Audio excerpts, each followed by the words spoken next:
Harvey Weber, and I'm actually a retired teacher. I'm also a performance coach for running. When I get up in the morning, the first thing I usually do is try to squeeze in some kind of workout. It's usually a run or a body strength workout. And then I head to work. And then after work, if I have time, I might go for a swim and then have a relaxing evening. I've been running since I've been a little guy.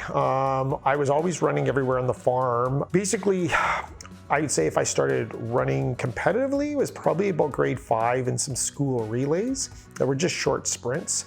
And then once I got to high school, then I started running cross country.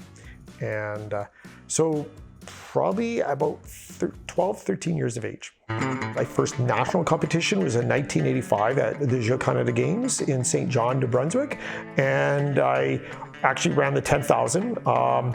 I had qualified for the 10,000 about a month earlier. I was not even a contender to make the team. There was about 7 guys that were faster than me, but I hung in there, ran 25 laps around a 400-meter track, and I got second, and I qualified for Canada Games. In 1987, which was my last year of university, I ran a race in Winnipeg. In that race, I ran the indoor 1,500 meters, and that placed me 3rd overall in University of Saskatchewan history for the 1,500. Since then, only one athlete has been able to move me down 1 spot. So I still am presently ranked 4th overall in University of Saskatchewan history for the 1,500. I became a coach when I was doing my internship at Mount Royal School in Saskatoon in the fall of 1986. There was a cross-country program there, and the head coach asked if I would be the assistant coach. So that was my first opportunity to actually do some coaching. My first athlete I ever coached was when I started my teaching career in Fox Valley, Saskatchewan, in the fall of 1988. And there was this young guy. He was in grade 11 and he had tons of energy, like super energetic. His name was Bart Gilbert. The very first time I met Harvey was about 3 days before that school year started, my grade 11 year. And I had gone to the school for an early volleyball practice, and I saw Harv in the hallway, and Harv was a pretty young looking fellow, and I actually thought he was younger than I was at the time.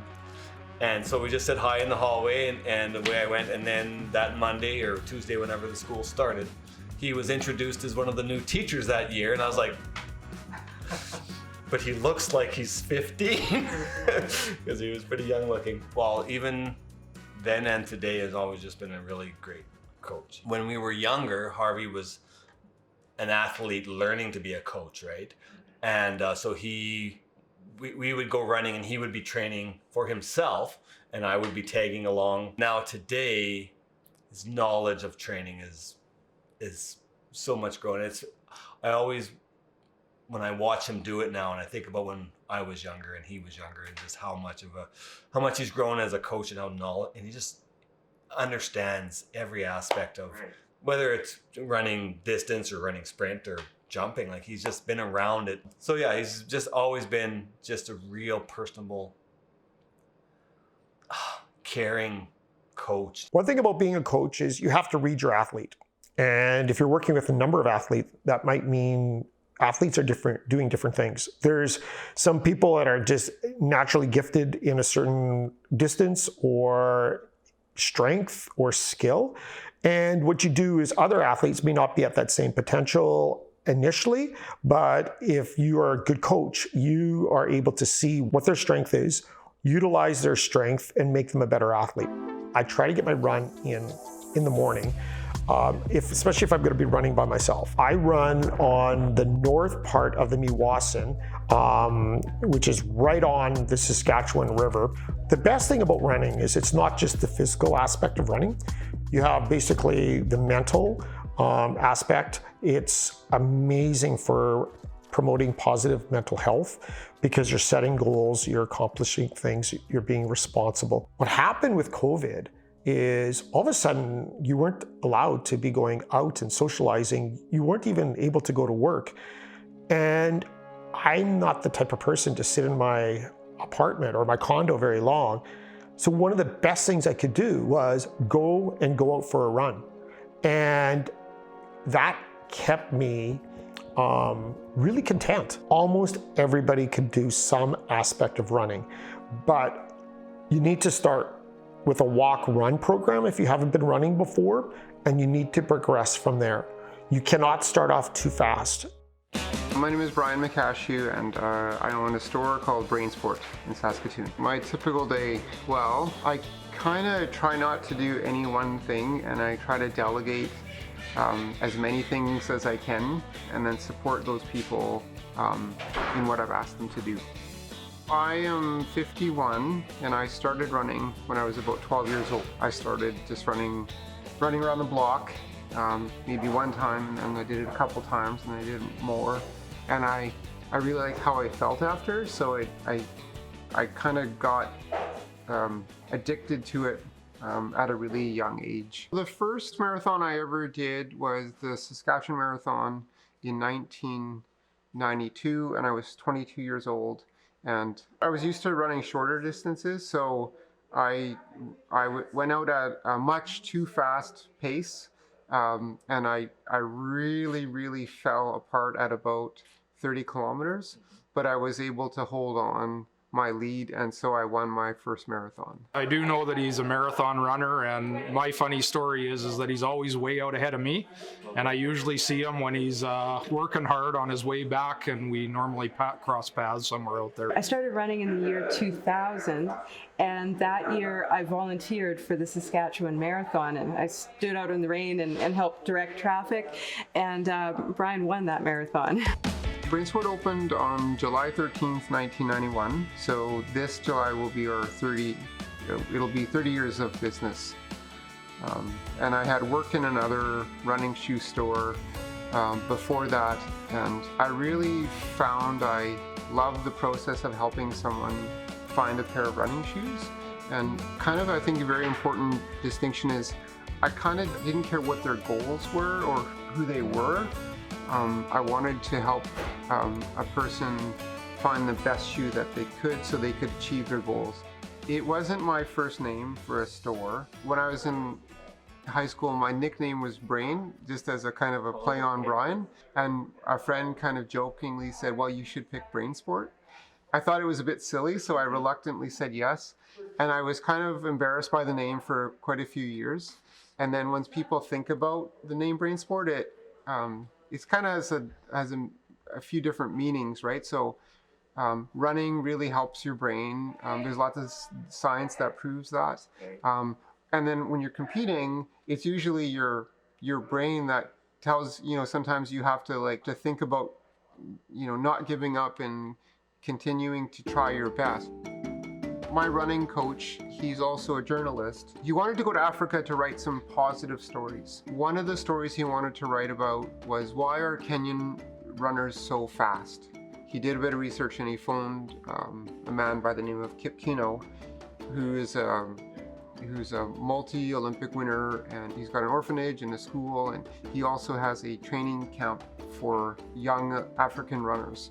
So Jason asked if he can go and visit the camp and train with the athletes, and he asked Mr. Keino what can he bring as a present, and Mr. Keino said, we really need running shoes. They don't have to be new, but our athletes are training all the time. They go through shoes quickly, and running shoes are very expensive and very hard to come by. So that was kind of the start of our Kenyan shoe initiative. So on his second trip, I accompanied him, and we brought 8 hockey bags worth of shoes, and I fit the athletes just as I would fit people coming into the store. That was such a different experience for me, because those athletes, many of them were poor, and so the running shoes essentially was like a tool to help them, and some of them did become professional athletes. So it was like giving a carpenter a hammer, right? It was giving these athletes shoes to help them get to the next level. I hope that we can continue to evolve with the world. So when we opened in 91, we had a phone line and a fax machine, and the internet wasn't really a thing. And then now, like on a day like today, we have online orders. We have we market on social media. We pay Google to bring our ranking up. So there's a lot of technology to manage, but I think in the future, I hope that we can keep up with the times, but we also don't forget what we stand for, and that's fitting people with the best pair of shoes they've ever had. Trevor Jasic. I'm Chief Financial Officer for Midwest Group of Companies. We're a real estate development and investment company. So I started running when I was about 30, and within a year, I know the first race was the SAS Policeman's Half Marathon, and I probably trained more than I needed to. In retrospect, if I could do it again, I probably would have started competing as soon as I started running, and it would have been fun just to melt away at personal best and see more progress, official progress or whatever. But yeah, my first race was a half marathon. The first time I crossed the finish line first was probably at a charity race where there's 100 people there, and a lot of them weren't racing, they were just running for the cause. And hey, was I racing everyone else? Not particularly, right? The thing, especially when you go to these small local events, it's all about personal achievement and being part of something bigger. I get a real high when, you're in a small race and it's an out and back 10K and you loop back and, you're coming back and then you see a bunch of people and it's maybe the first time they run a 10-kilometer race and you give them high fives and it's like a legal shot of steroids. You just get an energy burst and seeing everyone smile, that's just such an amazing thing. Am I competitive in running? Yeah, a lot of the competitions with myself, right? Can I get faster? I track all my workouts. Hey, did the same workout get easier, or can I do it a little bit faster or do another rep? When I go to races, can I, beat, the time that I ran the same event in last time? Can I beat other guys I know? Can I beat other guys my age? Yeah, I'm pretty competitive. It's, there's lots of people, I don't play video games, right? You want to get the high score. Right. I want to get the high score using my body. So hands and knees under hips, hands underneath shoulders. We're going to pick the belly. Struggling with, a hip-related injury for over a year now. Took some time off last spring, started to build back up, was running decently. There's obviously no competitions or nothing really to try and peak for last year. Was running pretty well, and then it flared up really bad again this winter here. What's my long-term prognosis? I don't know. I'm just trying to be really, careful in terms of what I do with my activity, trying to build flexibility and strength, recovery. I'm still working out. I've, trying new activities, cycling, aqua running. I had never ran in the pool before. Now I'm doing it 4 or 5 days a week. Aqua running's probably one of the best kept secrets.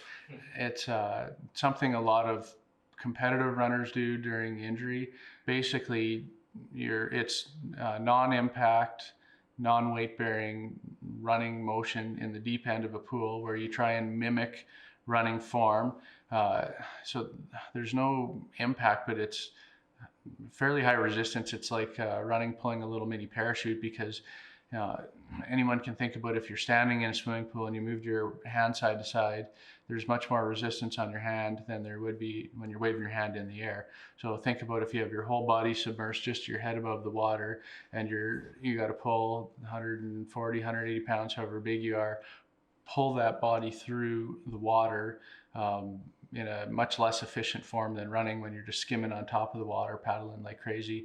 This one, you're almost in a 90-degree angle if you're at an optimal running position, and basically trying to mimic your running movement, just get that running form. It helps to maintain some level of fitness. It's a way for me to try and keep sanity. It beats sitting on the couch. I know lots of people say, well, I'd love to sit on the couch all night and watch Netflix or whatever if I'm hurt. That doesn't appeal to me. I certainly like watching shows or movies or whatever, but I want to be active in some capacity, and this is a way that I can stay active without aggravating my injury and giving myself a chance to heal. Honestly, the thought, not running again or not being able to run, I say competitively again, certainly crosses my mind all the time. I'm not ready to really think seriously about that because I'm probably motivated or stubborn, depending on how you look at it, motivated enough to keep trying new things to overcome injury. If it's a way more physio, if it's more time off, if it's surgery, I'm probably willing to go through all those, recover, build back up so that I can do it again because it means a lot to me. If I got absolutely skunked and just could not run again, probably I'd figure out some new physical pursuit to become obsessed with. Take rest days, prehab versus rehab, cross train, build on strength, injury prevention. If you've got maybe the start of an injury, little nicks and niggles, you don't have to push through it. You're not necessarily a hero if you're running through the start of an injury, right? Take the time figuring out why you got injured, heal from that injury, and take the steps to reduce the likelihood or prevent it from happening again.